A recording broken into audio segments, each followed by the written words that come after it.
성령 강림주일 하나님께서 우리에게 주신 성경 본문 말씀은 사도행전 3장 11절에서 12절까지의 말씀입니다. 제가 이 말씀을 봉독할 때 이 시간 살아계신 우리 하나님의 귀한 음성을 직접 들으실 수 있기를 소망합니다. 나은 사람이 베드로와 요한을 붙잡으니 모든 백성이 크게 놀라며 달려나아가 솔로몬의 행각이라 불리우는 행각에 모이거늘 베드로가 이것을 보고 백성에게 말하되 이스라엘 사람들아 이 일을 왜 놀랍게 여기느냐. 우리 개인의 권능과 경건으로 이 사람을 걷게 한 것처럼 왜 우리를 주목하느냐. 아멘. 이 본문 말씀을 가지고 왜 우리를 주목하느냐라는 제목으로 피차 은혜를 나누고자 합니다. 사랑하는 성도 여러분, 오늘 성령 강림주일을 맞이하여서 하나님께서 우리에게 주신 이 본문 말씀을 통하여서 우리는 무슨 의미를 찾을 수가 있는 것입니까? 성령 강림 주일이 오늘 저와 여러분에게 어떠한 의미로 다가오느냐는 것입니다.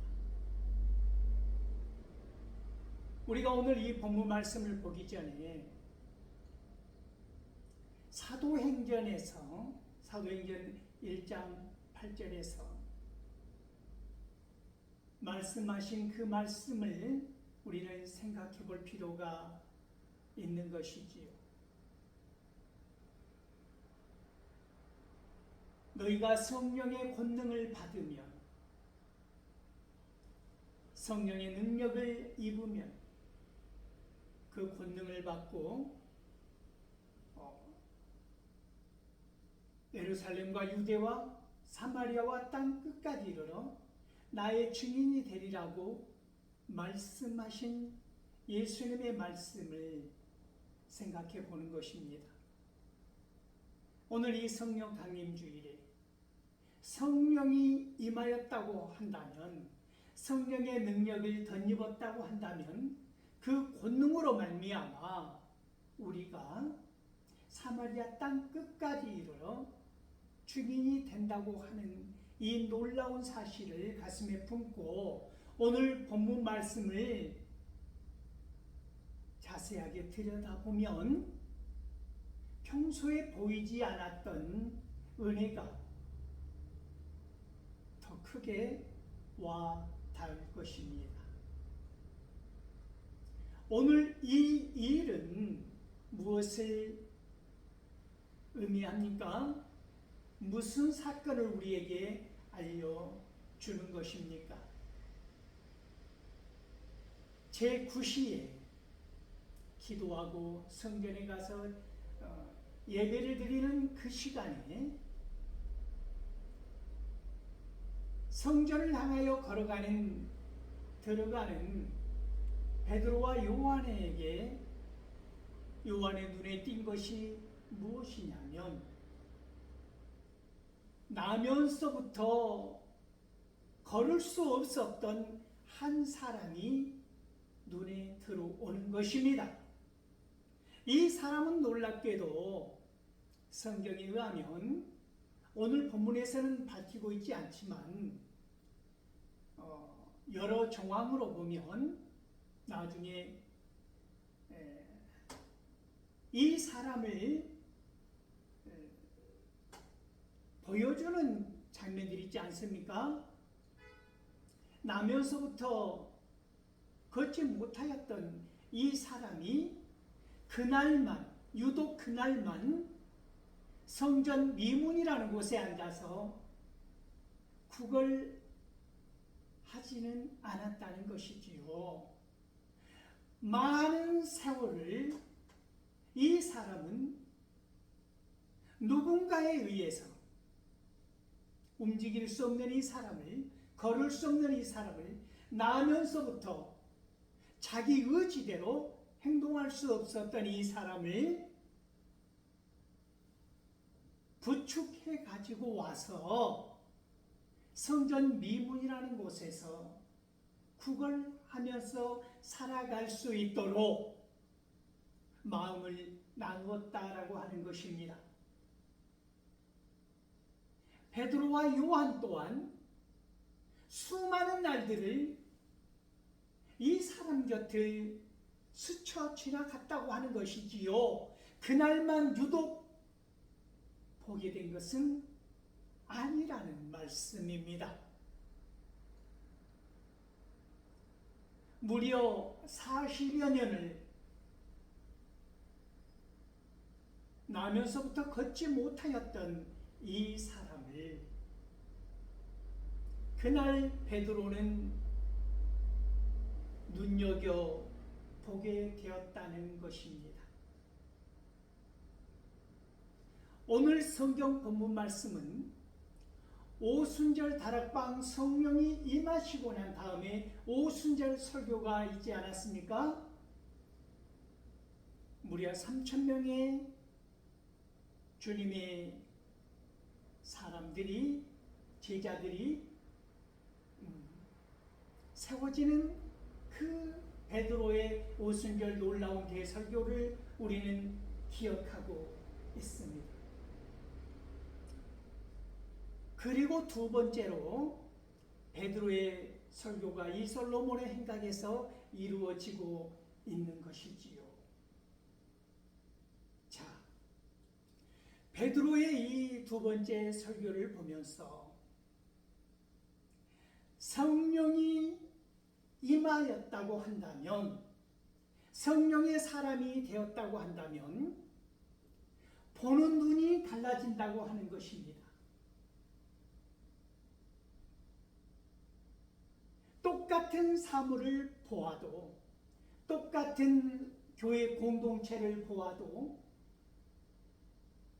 보는 각도와 시각이, 우리의 프리즘이 달라진다고 하는 것이지요.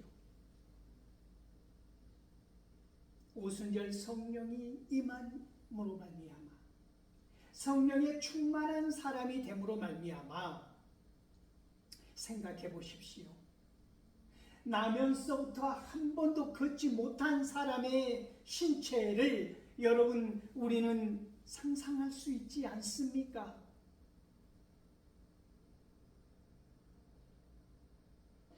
베드로는 그 사람을 주목하여 보게 된 것입니다. 어떻게요? 성령의 사람으로. 성령이 충만해지니까 그렇게 충만한 오순절 설교를 할 수 있었던 이 베드로가 오늘 나면서부터 한 번도 걷지 못했던 이 사람을 다시 주목하여 보게 되더라는 것입니다. 달라 보일 때, 내가 미워했던 사람이 달라 보일 때, 내 원망과 불평이 가득했던 내 마음이 달라져 보일 때, 이 세상이 달라져 보일 때 우리는 성령의 사람이 비로소 되었다라고 하는 것입니다.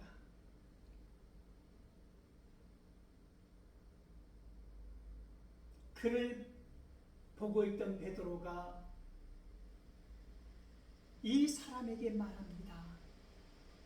우리를 보라. 주목하게 하는 것입니다. 우리를 보라. 우리를 주목하여 보게 하는 것이죠. 그런데 놀랍게도 나를 보라, 나 베드로와 요한을 보라, 우리를 보라 라고 하였던 베드로의 주머니에서 돈이 나오지 아니하고 물질이 나오지 아니하고 무엇인가 구걸할 수 있을 것이다, 받을 수 있을 것이다 기대하였던 이 사람에게 베드로는 놀랍게도 우리를 보게 한 그 눈을 어디로 향하게 하느냐면 예수 그리스도의 이름으로 향하게 하더라는 것입니다. 우리를 보라, 나를 보라, 내가 너를 일어나게 하리라, 내가 너를 도와주리라, 내가 너를 일어나 뛰게 하리라, 이것이 아니라 베드로 입에서 주옥 같은 쏟아져 나온 말들은 나에게 은과 금은 없거니와 네가 지금 기대하는 것, 은과 금과 돈은 나에게 없다.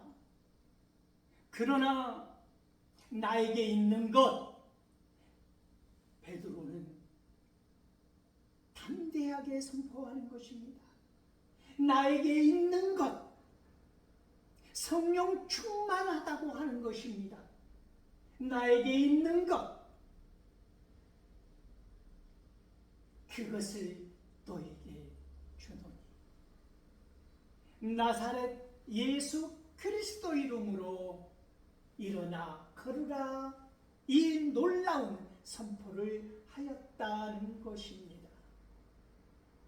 우리를 보라 했더니 베드로 입에서 쏟아져 나온 놀라운 선포는 너는 어떠한 기대치로 이 지나가는 사람들 그 중에 우리를 기대하면서 볼 텐데 우리에게 있는 것은 은과 금이 아니다. 성령이다. 성령 충만한 그 이름,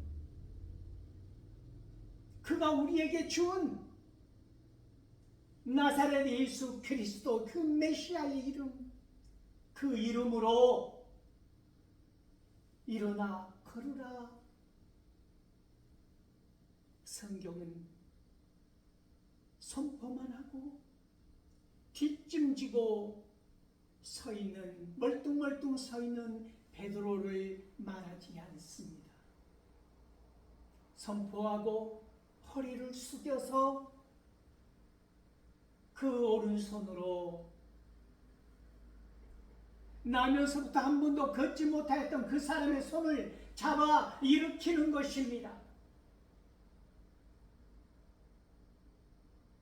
놀라운 역사가 일어나고 있지 않습니까?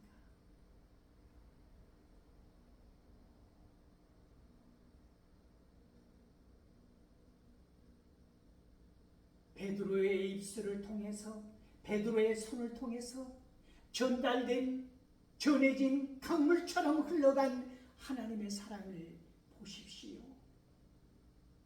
성령의 역사를 경험해 보십시오. 그가 베드로와 요한과 그 일행들과 함께 성전에 들어가지 않습니까? 그가 띠임을 띠며 걷고 뛰며 그 입술에서 나온 말은 무엇입니까? 베드로 사도 고맙습니다, 요한 사도요 고맙습니다가 아닙니다. 그 입에서 나온 말은 하나님을 찬양한 것입니다. 놀랍지 않습니까? 그는 알았다는 것입니다. 비록 성전 미문에 앉아서 구걸하는 거린이었지만, 구걸하며 살아갈 수밖에 없었던 사람이었지만, 베드로의 입에서 나온 선포로 말미암아 일어나게 되었지만, 베드로가 손을 잡아 일으켜 세웠지만, 그는 하나님을 찬양하였다고 성경은 우리들에게 말하여 주고 있습니다. 하나님을 찬양한 사람, 그는 예수 그리스도의 이름을 믿었다고 하는 것입니다. 예수 그리스도 이름을 믿었음으로 말미암아 한 번도 태어나면서부터도 한 번도 걷지 못하였던 이 사람이 걸을 수 있었다고 하는 이 놀라운 사실, 나사렛 예수 그리스도의 이름을 믿었으므로 그 이름으로 말미암아 일어난 기적이었다라고 하는 사실을 우리는 기억하고 있지 않습니까?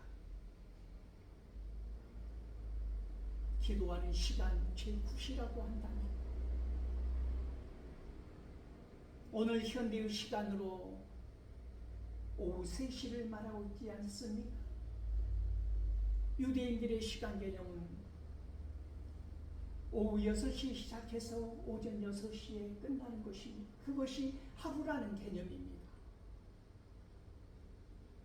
그러므로 성경에서 제3시에 말하는 것은 제6시에 제9시에 말하는 것은 오전 9시 정오 그리고 오후 3시를 말하는 것입니다. 오늘 제9시에 기도하는 그 시간 오후 3시쯤에 일어나는 역사 아닙니까? 그 예배와 기도를 마치고 나왔을 때 사람들은 이 성전에서 솔로몬 행각으로 나아갈 때 그곳에서 평생 성전 미문에 앉아서 구걸했던 이 사람이 서서 걸어다니며 이 사람 입술에서 한 푼을 달라는 말이 아니라 하나님을 찬양하는 찬양이 쏟아지고 이 사람이 뛰어다니며 걸어다니며 하나님을 찬양하는 모습을 보았을 때 사람들은 놀랍고도 또 놀라웠던 것입니다. 그래서 수많은 사람들이 어떻게 몰려든 것입니까? 베드로가 저 사람을 일으켜 세웠대, 베드로와 요한이 이러한 일들을 했대 라는 소리들을 전해 듣게 되는 것 아니겠습니까? 그들이 눈으로 보고 전해 들은 것은 여기저기에서 수군거리고 놀라워하며 베드로와 요한을 찾아서 몰려드는 그런 사람들, 그런 무리들 가운데서 베드로는 또 한 번 나면서부터 걷지 못하였던 이 사람에게 베드로를 포기하고 그런 다음에 이 베드로가 자기 자신을 바람처럼 숨기고 나사렛 예수 그리스도의 이름을 전해 준 것처럼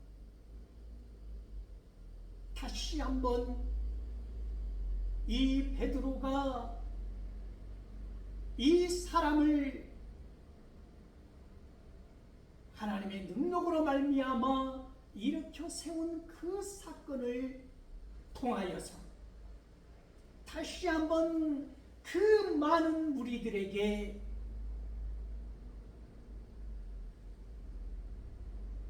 나사렛 예수 그리스도를 바라보게 하고 있는 것이 오늘 이 본문이고 솔로몬 행각에서 설교하는 베드로의 주제라고 하는 것입니다.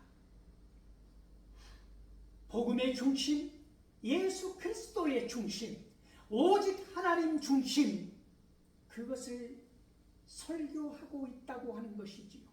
오순절 설교에서도 그렇고 이 솔로몬 행각에서도 그렇고 너희가 왜 우리를 주목하느냐는 것입니다.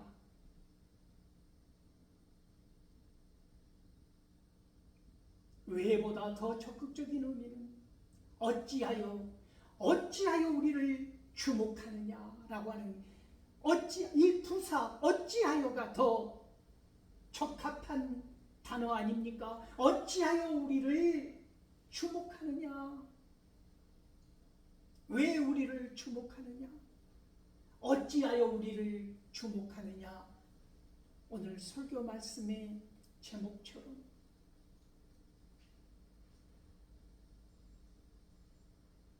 마치 나의 권능과 나의 경건으로 말미암아, 우리의 권능과 우리의 경건으로 말미암아 이 일을 행한 것처럼 어찌하여 너희가 우리를 주목하느냐. 그러지 말라라고 하는 것입니다. 여러분 생각해 보십시오. 놀랍지 않습니까?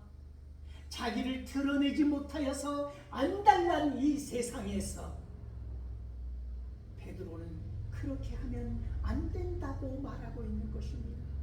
그것은 잘못된 것이라고 저와 여러분에게 선명하게 전해주고 있는 것입니다.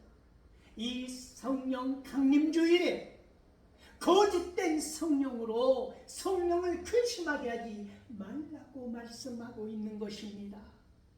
그것이 무슨 권능이고 나의 경건으로 말미암아 일어난 일인 것처럼 내 이름을 드높이지 말라고 하는 것입니다. 내가 하는 것처럼, 내가 하는 일 것처럼, 마치 마술처럼 포장하지 말라고 오늘 성경은 준엄한 말씀을 베드로 사도를 통하여서 전해주고 있다고 하는 것입니다. 이 성령 강림 주일의 말씀입니다. 얼마나 시대가 악하여서 쇼를 하듯이 아직도 60년대, 70년대처럼 이마에 손을 밀면 나가 떨어지는 이 놀라운 퍼포먼스가 지금도 행해지고 있는, 창피해서 몸둘 바를 모를 정도 뻔뻔한 일들이, 짓거리들이 행하여지고 있는 요즘 세상에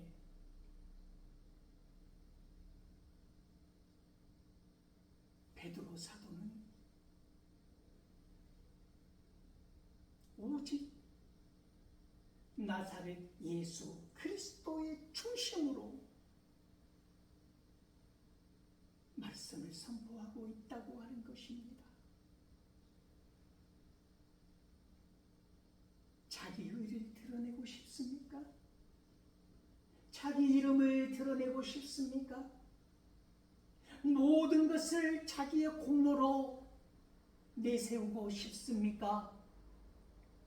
하나님이 하실 성령님의 사역을 다 뺏어서 나의 주머니에 개걸스럽게 집어넣고 그것이 나의 금이고 나의 은이고 이것이 예수님의 이름보다 더 값진 것처럼 그렇게 사역하고 있는 것은 아닙니까? 그렇게 살아가고 있는 것은 아닙니까? 오늘 교회들에게 묻습니다. 나에게 은과 금은 없거니와라고 누가 말할 수 있습니까? 어떤 교회가 우리 교회는 은과 금이 없습니다 라고 말할 수 있습니까? 더 나아가 어떤 교회가 나사렛 예수 그리스도 이름으로 일어나 걸으라고 선포할 수 있습니까? 이러한 능력들이 소멸되어 버린 이 시대에 왜 그럴까요? 성령의 능력이 우리 안에 없기 때문 아닙니까?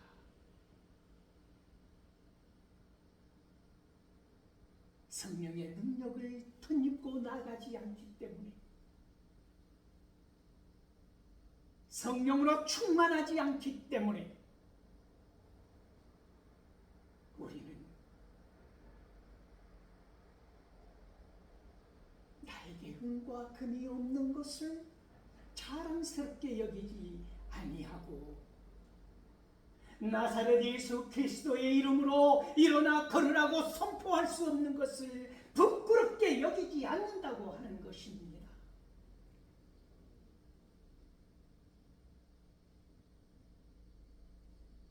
베드로 사도는 아브라함의 하나님, 이삭의 하나님, 야곱의 하나님, 오늘 저와 여러분의 하나님이 동일한 하나님인 것을, 그 하나님께서 약속해 주신 그 메시아를 본디오 필라도도 예수 그리스도가 죄 없음을 알고 너와 주기를 원했으나 너희들이 죽였다, 생명의 주를.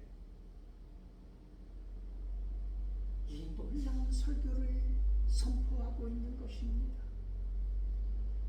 그런 하나님이 약속하신 메시아가 나사렛 예수 그리스도인데 너희들이 죽였다고 하는 것 아닙니까? 생명의 주를. 사람을 살리고 세우는 구원하는 생명의 주를 죽이고 너희들이 살리고자 했던 것은 바라바 살인자, 생명을 죽였던 자를 살렸던 너희들 아니냐 라는 준엄한 말씀을 전하고 있다고 하는 것입니다.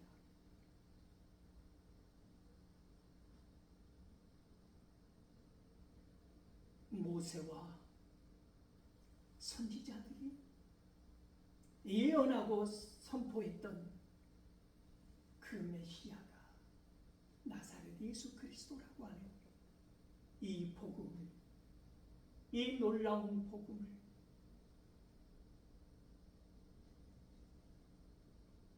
우리를 주목하게 하는 것이 아니라 성령 충만하여서 그 놀라운 하나님의 사랑을, 나사렛 예수 그리스도의 복음을 온전히 바르게 전할 수 있기를 이 성령 강림 주일에 성령 충만한 사람으로 제대로 온전하게